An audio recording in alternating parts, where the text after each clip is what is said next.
Hello and welcome to Reportage. This is Danish bin Nabi. In today's segment of Reportage, I shall have a discussion about the recently published book, Punjab from the Perspective of a Punjabi Hindu by Vinayak Dutt. The book is about the contemporary history of Punjab, starting from the Lahore Darbar up till the Modi government.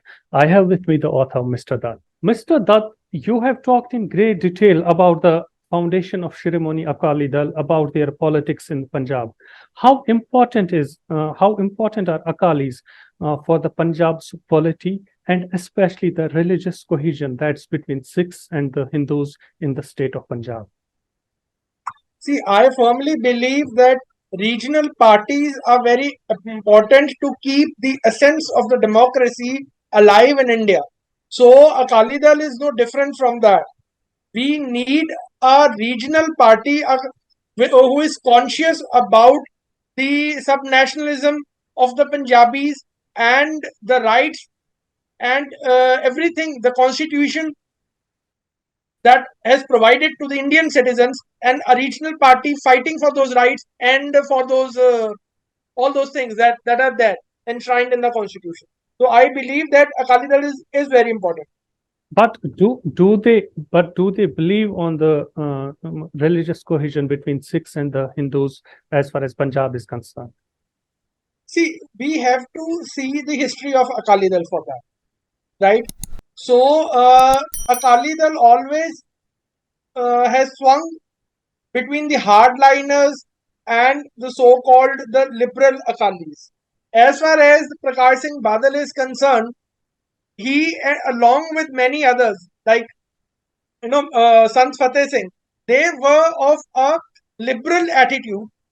These were the two prominent Akali Dal presidents who had accommodated the Hindu community also along with them when they were speaking for Punjab or when they were speaking for the rights of the Punjabis. Even Sukhbir has many of his advisors.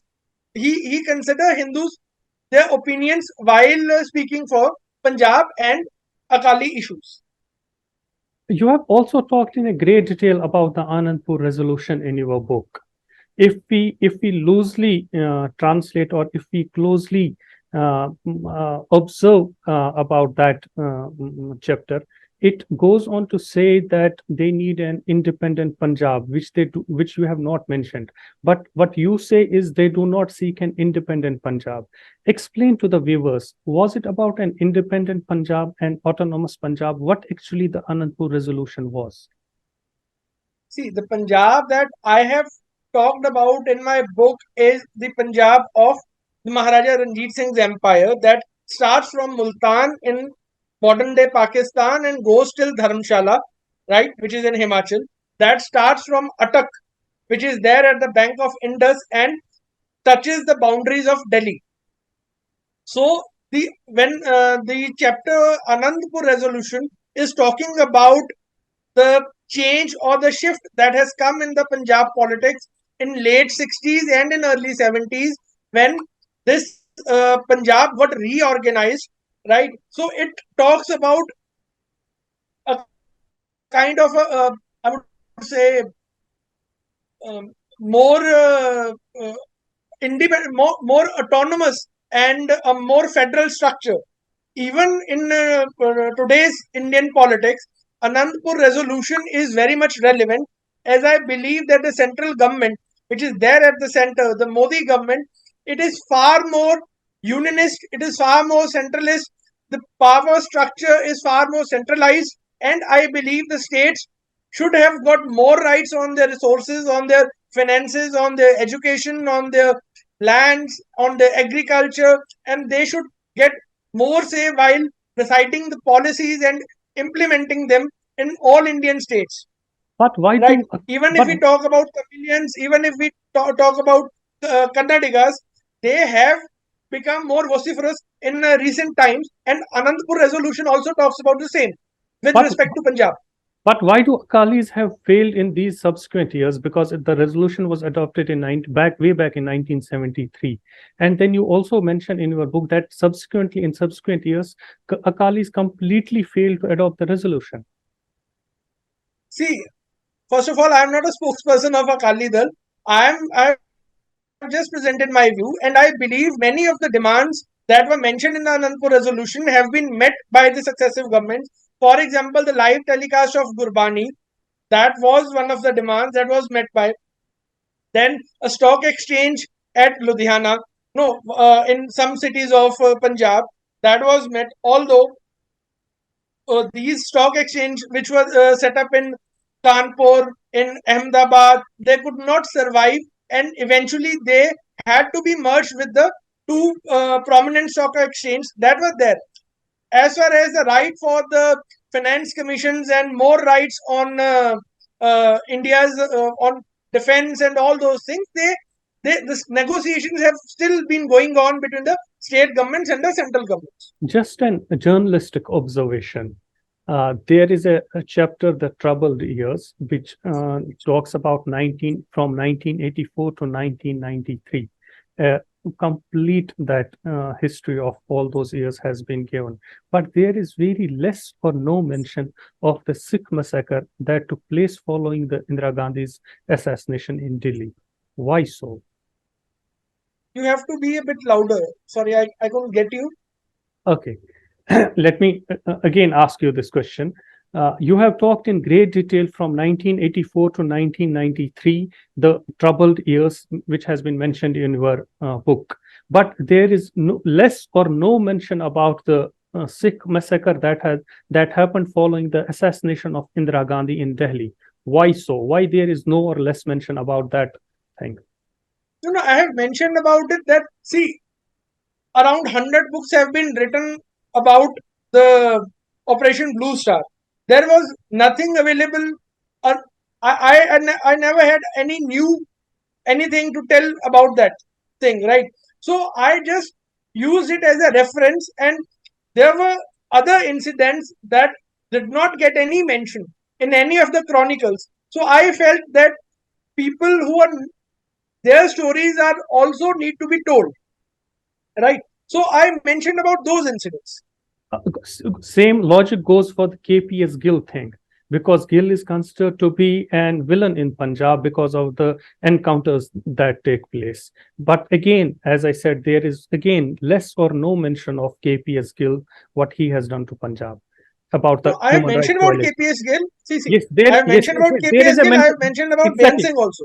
Yeah, there is mention of that, but the way you have written about the troubled years, it's not mentioned in a full details like KPS Gill. Does the same logic apply to the KPS Gill episode also? See, I firmly believe that politicians or the elected representatives are the real decision makers. KPS Gill was an officer at the disposal of the chief minister of the time, and before that, at the disposal of the governor, right? So he had served twice in Punjab as the DGP. So he was doing because he got a free hand from the chief minister as well as from the president of India, since president rule was there, and eventually from the prime minister of India. So I believe to mention about the roles of the chief minister and the prime minister was more important. And there have been many dozens of books that have been written about KPS Gill and all other things, because see, the Delhi media sees these things from a different perspective. We who are living in Punjab, we have many more incidents that have not been reported. So I tried to get those things on record. Mr. Dutt, point well taken. Let's move forward. Let's quickly move to the Kejriwal and Modi. But let's start from 2011. Do you firmly believe that the protest against the Congress government, which started in 2011, was a genuine thing? And after that, I will come back to the Kejriwal factor. You have to repeat your question again. Was the protest against the Congress government in 2011 genuine? Was that justified? No, 2000. See, I have clearly written that I have written the book from the perspective of a Punjabi Hindu, keeping in mind whatever was happening in Punjab as well as whatever was happening in Delhi in that from 2011 to 2020. That you mentioned that Anna Hazare movement. I guess you are referring to that, right? Right, I am referring to that. Let me be very direct to you. Was Kejriwal, the chapter you have written on Kejriwal, was he backed by RSS or Baba Ramdev There used is him? ample of evidence for it. There That is ample of evidence for it. Kejriwal was backed by RSS. See, the Anna Hazare and the Kejriwal chapter, see, all those guys, they were backed by RSS. They were the B team, right? Since the BJP had lost the credibility, they got reduced to just 110 or something odd seats in 2009 elections. And Congress had come back to power for the second time. And Baba Ramdev had also announced that he would form a party and he would contest on all the 543 seats. But since he was a Bhagwadari, a sadhu, so RSS thought that they should come up with some better choice, and I guess they got hold of Anna Hazare from there because he was very much active in Maharashtra, towing their ideology, and then they got Kiran Bedi, Mr. Hegde, and Mr. that Prashant Bhushan's father, Shanti Bhushan, who was a minister in the Jan Sangh government, the Janata Party government that came to power in 1977. So they caught hold of all these people and Mr. Dutt, indirectly you are saying that all of these people are responsible what is happening today right now in India, right? see, I am not saying that they are responsible for what happening is today.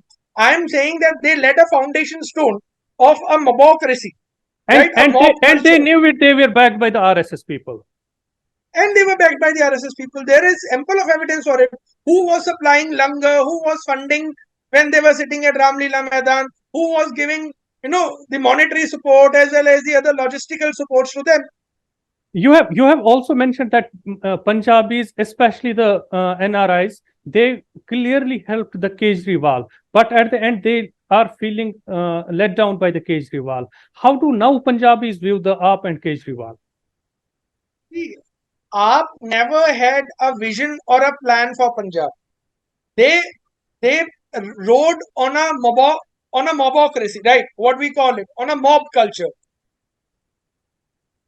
The seeds of mob culture were sown by AAP and they were reaped by the BJP and the ultra right Hindutva forces that they are there, right?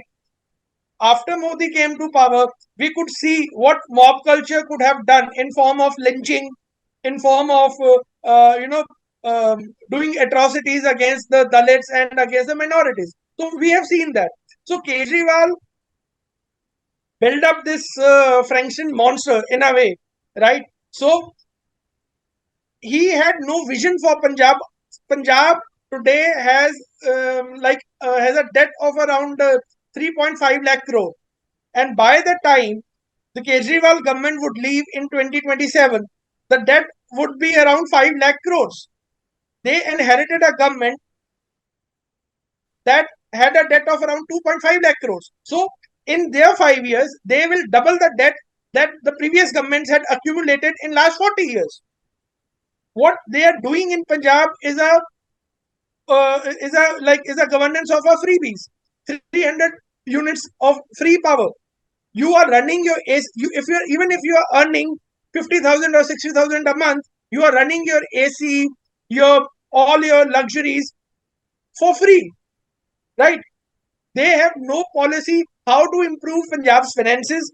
They have no policy how to improve Punjab's education infrastructure, how to create jobs, how to get industry to Punjab. They have no vision for that, and they have no person who could guide them there.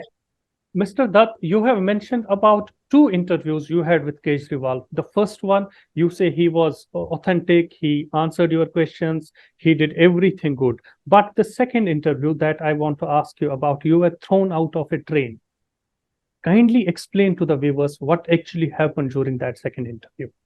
The first interview happened when Kejriwal was becoming a leader. In those times, he was traveling in that Wagoner, the blue color Wagoner, a color of my shirt, right? So he was a muffler man. So we were young journalists and we wanted that somebody should come and change the system. So we backed him. So in those days, he was not getting some headlines and all those things. So we as young journalists tried to get him space in the media, tried to enlighten people about whatever wrong or right he was saying, tried to tell people and try to introduce him to the people. Because we were also very much impressed by the concept of his Mohalla Sabha or the What happened? Swaraj. What happened during the second interview? Why did he threw you out of the train? I'm coming to that. So we were very impressed by him. So I tried to do an interview and he was not getting a space in the mainstream media. So when I approached him for an interview, he welcomed me with the open arms and he gave answer to every question that I was asking. Right. But by the second time, he had become the chief minister for the first time. Right. So he became the chief minister in December 2013. Right. And I interviewed him somewhere in 2014 when he had come to Punjab to campaign for the Lok Sabha elections. And by that time, Aam Aadmi Party had picked up in Punjab and their campaign was going well. And Kejriwal, I saw for the first time a trait of a dictator in him. So he was not appreciating the tough questions that I was asking. So since we were traveling in a train, in the same train, so when he felt uncomfortable, he told his people just to escort me off from the bogie that he was traveling in, right? So I did not appreciate that. So I told him that, see, in our last interaction, and I know you for around 2 years now, you have never behaved the way that you are doing now. But he said that things have changed. So there I realized that power corrupts people. A Kejriwal that we knew of from 2009, 2008, and the Kejriwal of 2014 are two different people. In the Modi chapter, the Modi factor, you have indirectly compared Modi to a king. Explain to me this: why Modi is a king? Why is he behaving like a king? See, there are no constitutions or no set of rules in kingdoms, but there is a state or a modern Indian state or an elected state is always governed by the constitution. So sometimes the Modi government have taken decisions at the whims and fancies of the ruler. For example, the Notbandi or the demonetization, the way he did that, it was like suddenly an emperor has woken up and he thought that I should do this, and everything and everyone in the system bent on their backs just to execute what the emperor had said. The demonetization had been I would say a monstrous step, right? That like thousands of people lost their jobs after that. Our GDP got cut by 2%, as former Prime Minister Manmohan Singh said that. Right. So he doesn't listen to anyone. He doesn't take advice from anyone. He behaves like a king. Yeah, I see many of his advisors, Mr. Arvind Pangadia, or even before that, Mr. Urjit Patel. Urjit Patel was a Modi trusted Guju, or I would say a Gujarati economist, right? He was made the chief of the RBI just to execute the demonetization thing. But when he resisted to it, the Modi removed him, right?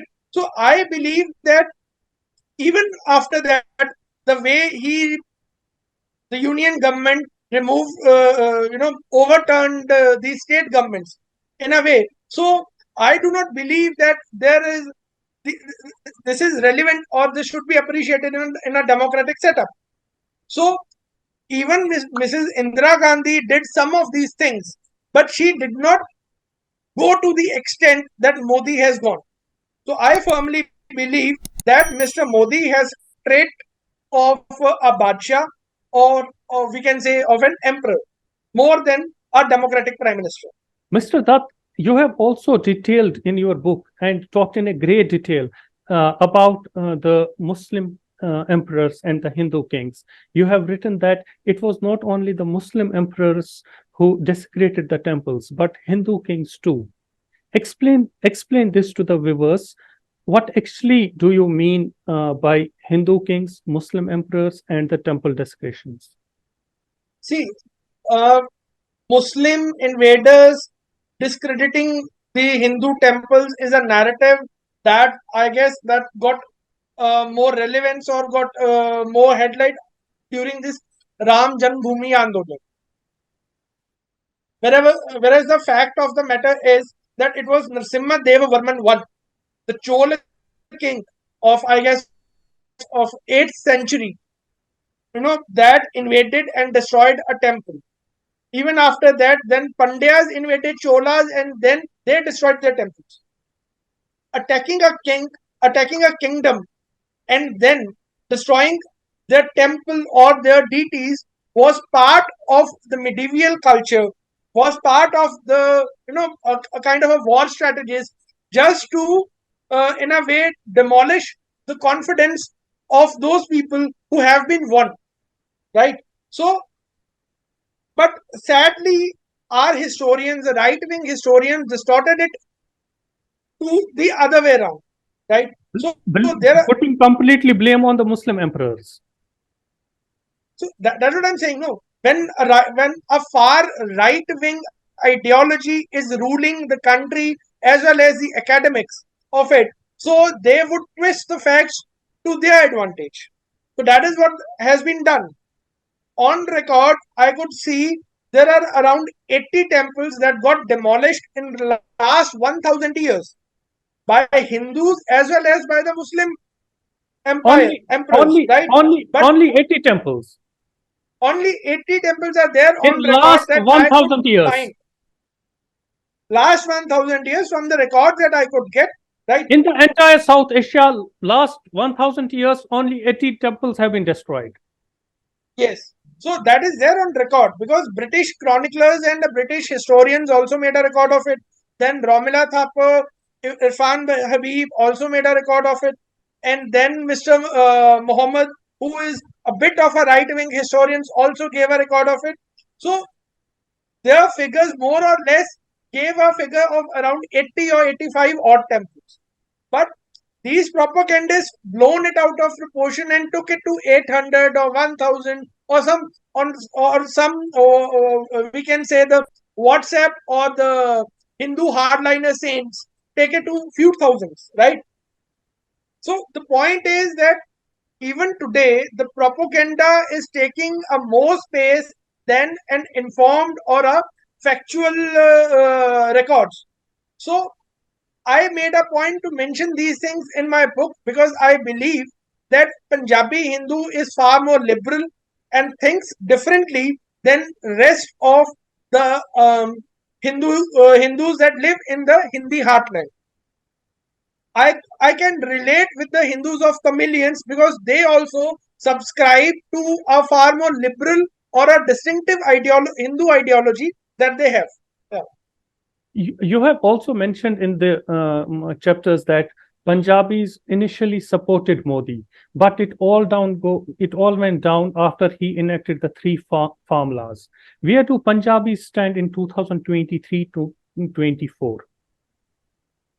See, now a situation has turned a bit different, but the way Punjab was behaving for last 10 years is there for everyone to see. I guess the Punjab was the only state that sympathized with the Kashmiris when 370 was removed in an unconstitutional or in an undemocratic way, right? Even Sidhu Moosewala wrote in one of his songs that "A Kashmir varga nahi jinu dab longe." So translate this into English, please. I'm just saying, even Sidhu Moosewala also wrote in one of his songs that Punjab is not Kashmir that you will browbeat and get your way on. We are Punjabis. We will resist the way we have been doing for last centuries. If anyone outsider tries to invade or I would say to take a brutal way in a way. So where were we? Sorry.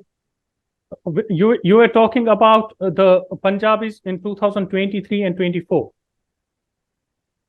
So I am saying, even in 2014, when Modi wave was there at the peak, Arun Jaitley, the number 2 person in that government, got beaten in Amritsar, and BJP got around somewhere around 3% of the vote share when they were in alliance with Akali Dal. Even in 2019, Hardeep Singh Puri, one of the most celebrated ministers in Modi government, got defeated in Amritsar again. And even in I could see even in 2017 and 2022 elections, BJP got wiped out. In 2017, BJP got just 2 seats, assembly seats, and even in 2022, BJP got just 2 assembly seats. So, Punjabi Hindu basically do not subscribe to the hardliner ideology of a right-wing Hindu party. So we do expect good results from Punjab in 2024 Lok Sabha elections. See, now what has happened is that Akali Dal has completely lost the plot. Aam Aadmi Party has also not delivered to the expectations of the people. BJP is coming in a big way and has taken up, in a way, the most of the existing leadership of the Punjab-based parties, that includes both Akali Dal as well as the Congress party. So they have prominent faces on their side. They have that election machinery on their side.